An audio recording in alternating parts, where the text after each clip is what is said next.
I wanted to take a moment to introduce ourselves because we've made a series of videos that we're sharing. And so I wanted to talk about who we are that brought us to making these videos. My name's Dr. Julene Koken. I'm the program director at LaGuardia Community College for our Mental Health Human Services program. And my background is actually I'm a psychologist that works primarily in public health. And I have been training people in motivational interviewing since 2005, so 20 years. Jasmine, you want to introduce yourself? Hi, my name is Jasmine Sadariaga, and I work with children with autism, and I'm also mentor teenagers in high schools. I am a student in human services, and I plan to get my master's degree in social work to become a therapist. Great. Hello, my name is Hendrik Silva. I'm an assistant professor and the academic fieldwork coordinator in the Occupational Therapy Assistant program at LaGuardia Community College. I'm actually a proud graduate of the LaGuardia program, and then I have my master's in occupational therapy. So my practice experience has been in pediatrics, rehabilitation, and a little bit of mental health.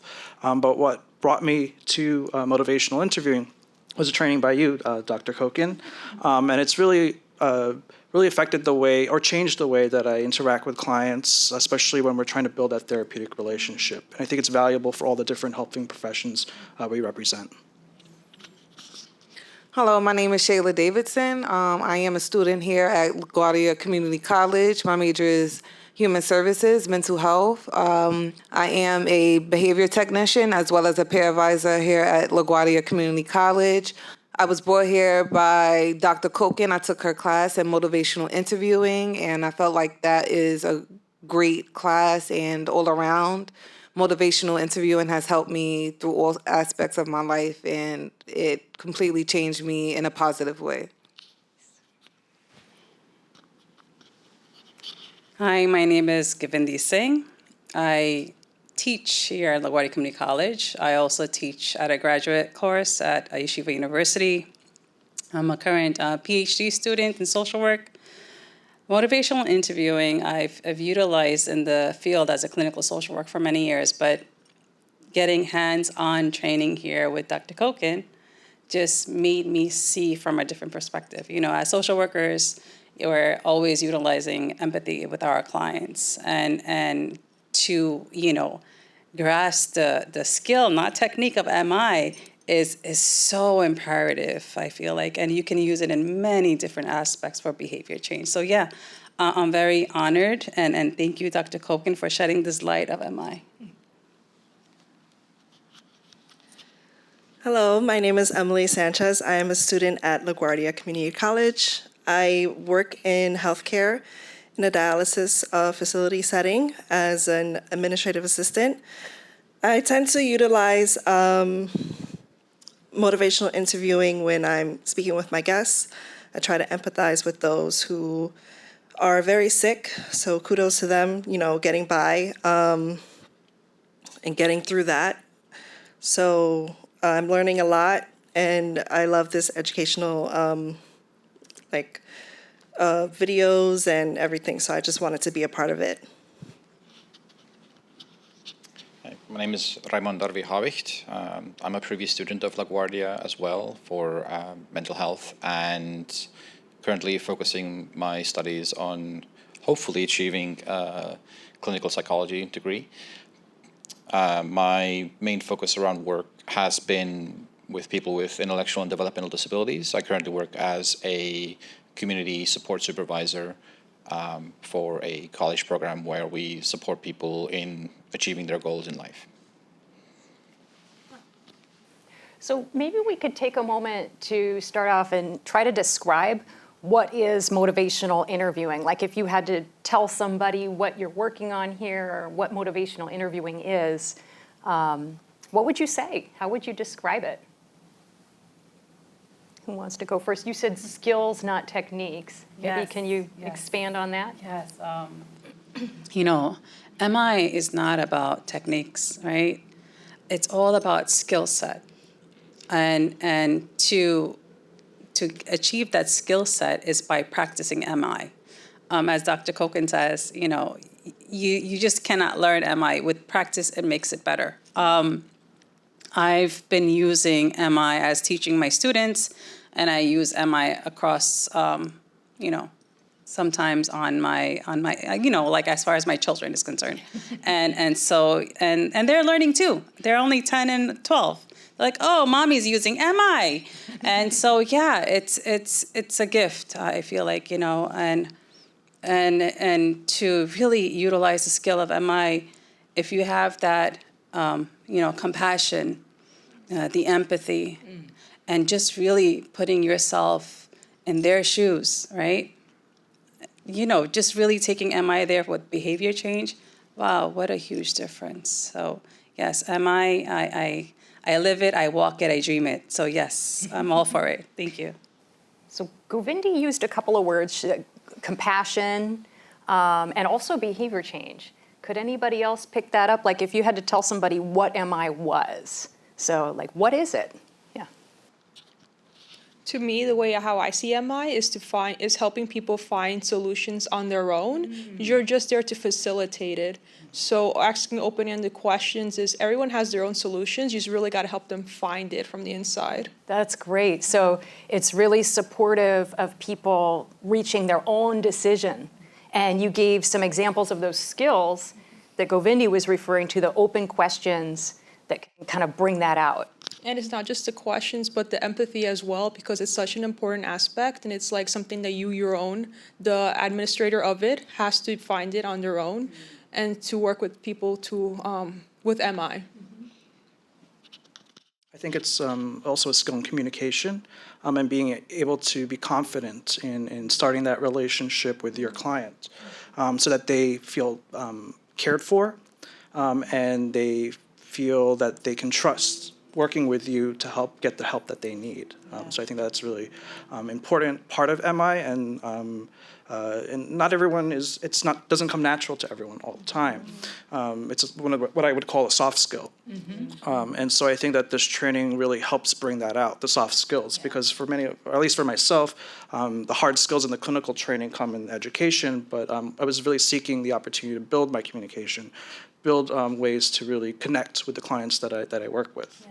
You mentioned the empathy part and building that relationship, that's kind of the foundation.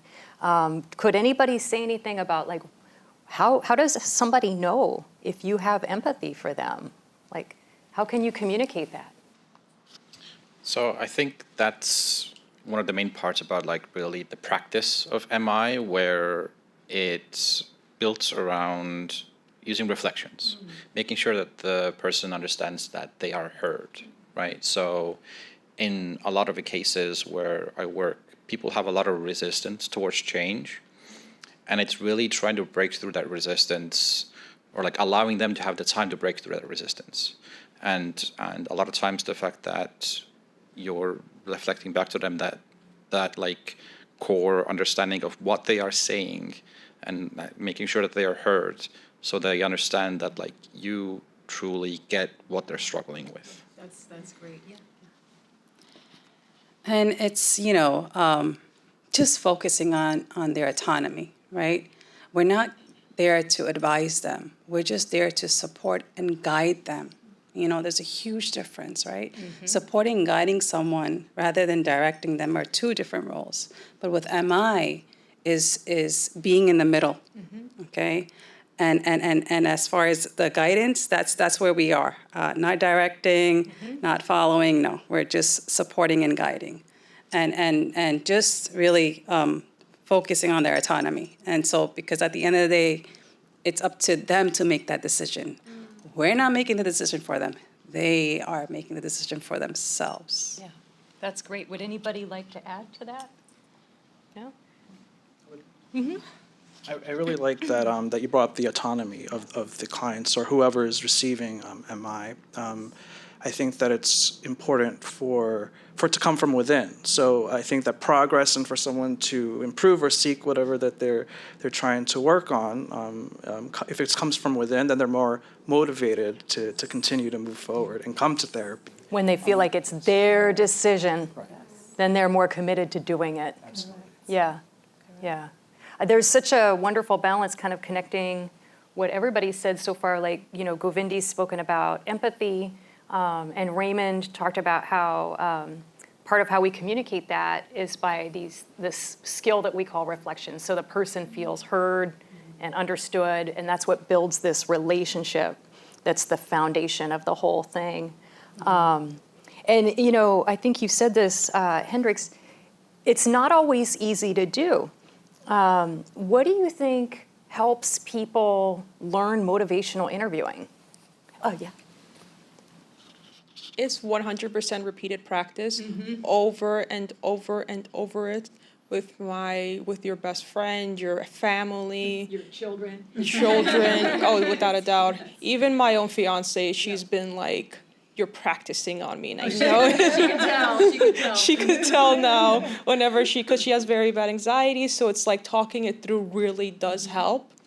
So it really has helped my life in various ways. And then also the research that it has helped Hispanics a lot. And it's like also using it on my grandmother, who also has severe anxiety. It has really helped a lot in my life. That's a great point about I guess what people could call cultural acceptability. Like, is this way of communicating acceptable for people from different cultural backgrounds? Anybody wants to pick that up? Yes. Yeah, so motivational interviewing, I feel, works as a guidance because no one's going to sit there and look at themselves in the mirror and talk to themselves like, this is what I got to do. It helps speaking out to someone else and letting that person reflect and letting the client or whoever's being interviewed just hear themselves out and, gather what they really want. What's helped with me for motivational interviewing learning was actually watching educational videos such as these. Watching over and over how someone interacts with another person during the interview, and that would really help. So having examples. Yeah, having examples. So we've got practice, watching examples. Yes. What else helps people learn? Listening to them. What also helps people learn is by listening to them, just hearing them out and hearing what they have to say, and not necessarily just giving them advice, just honestly like being there for them. So that, I think Govindi picked that up as well. That's, you're not relying on telling somebody what to do. I like how you said that, you're being there for them. Yeah.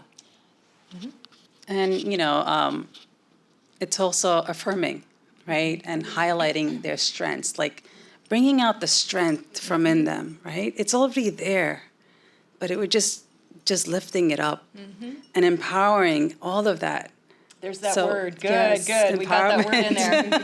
Empowerment. Yes, I utilize this skill with all my students, and it's, the turnout is wonderful. So yes, am I all for it? Yeah. That's such a great point. I don't know if anybody wants to pick it up about like the bringing out of what is already within. Yeah. I mean, I can also say, like, when I first started really studying MI and looking into the philosophy of it, right? Because I feel like the philosophy of it is what's the true, like, part of it, for me personally at least, where you are really surrendering to the fact that people have to make their own decisions for them. Sometimes they're not going to make great decisions, sometimes they're going to make bad decisions, and that's okay, right? It's really hard to accept sometimes. And as people who are trying to help, like we said, like it's our role to stay relevant to the person that we're trying to help and make sure that they are comfortable with us. Without taking over.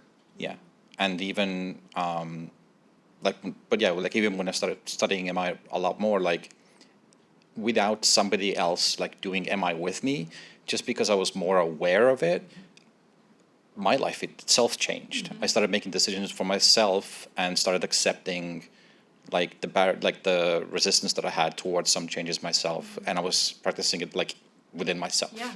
And it really made a lot of positive change in my life. Wow, that's amazing. I think that can really happen. You start to become aware of how do I talk to people? Right. How do I communicate? And you get kind of feedback from people, how they're reacting to you. Yeah. And then you can start to think, is this what I want to do? Do I want to do it different? So just to summarize a little bit, we've talked about MI can be used, with different client populations, different areas of practice, and the tips that people shared about how to get good. Practice, practice, practice. Maybe watch examples. Practice with your children. Practice with your fiance. Does anybody want to add any last tips for something that could help you learn MI? Yeah. One way of also practice MI is just like, as said previously, like practice on yourself, unpacking why do I feel this way, what is making me react in such a drastic way or underreact, and just everything. The world is practice. We live in New York. Yeah. There's always going to be someone to practice. That's a great point. It kind of sounds a little bit like what Raymond was saying, that you can become self-aware. And if I could add a little bit, what you just reminded me of is the value of becoming aware of our own emotions before we start speaking. Because motivational interviewing is not a script, or you just reading things or saying the quote-unquote right words. And part of that is taking a moment, like, what am I feeling right now? If I'm going to communicate how I'm feeling, what am I going to say that's helpful? What am I about to do with this person, and is this going to be helpful, or do I want to think about a different way to do it? Yeah. Thank you, everybody, for sharing your views. I hope the videos are useful. And I guess the viewer will judge.